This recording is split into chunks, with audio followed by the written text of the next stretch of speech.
Yeah? Yeah. Good? Yeah. Right, boom. Bam, bam, boom, bam. Yeah. Welcome my level 3, my babies.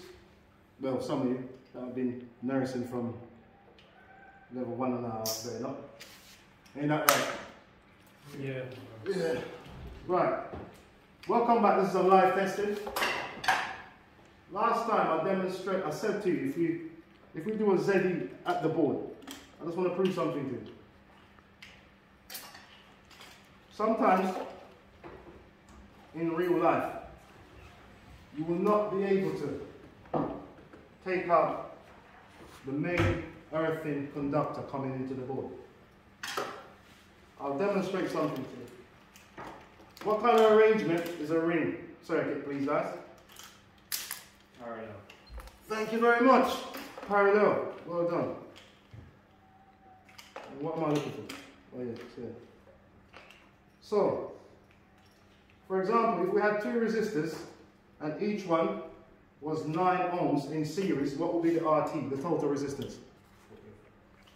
In series, and each one was 9. 18 ohms. Thank you very much. If we had 2 resistors in parallel and each one was at the same 9, what would the RT be? 4.5. Thank you very much. So, if we just agreed that the ring circuit arrangement is a parallel arrangement, do we agree? Yeah. Okay, cool. So, in this situation, as I said to you, in the real world, sometimes you will not be able to get the main earthing conductor outside of the fuse board because it will be too packed. Okay? So, you take it out, you clip onto it. This one goes to the live terminal. You press test.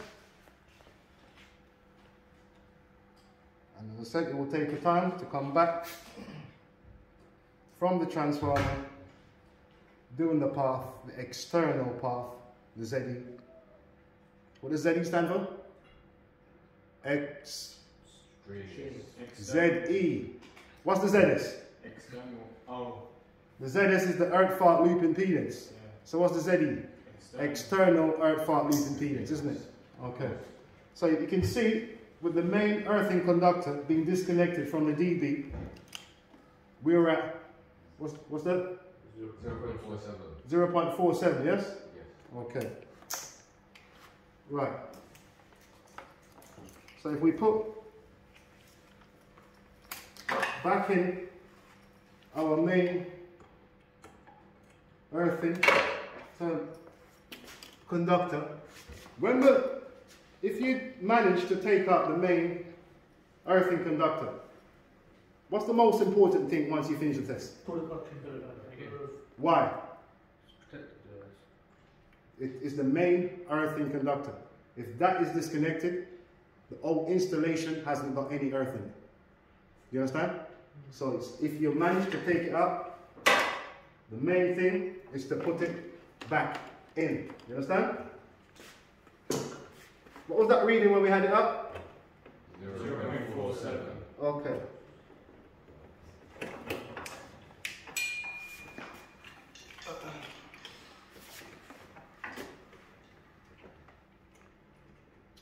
So do you think the reading is going to be higher or lower now? When it's connected? Lower. Well done. Why is it going to be lower? Because of the parallel paths. Thank you very much.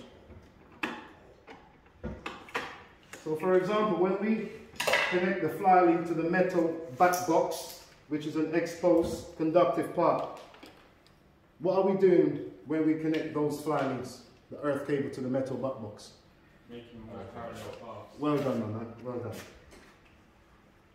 So, to demonstrate what I was saying, if we do it while it's connected, what did we say our reading is going to be now? Lower. What was the previous one? 0.47.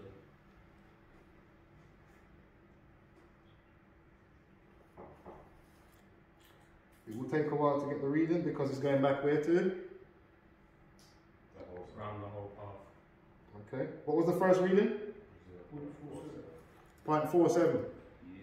Okay. And what's this one? Can't hear you. 0.44. So is that correct? Huh? Why is it correct again? Because it's low. Okay. So when we do the ZS on the board to the socket,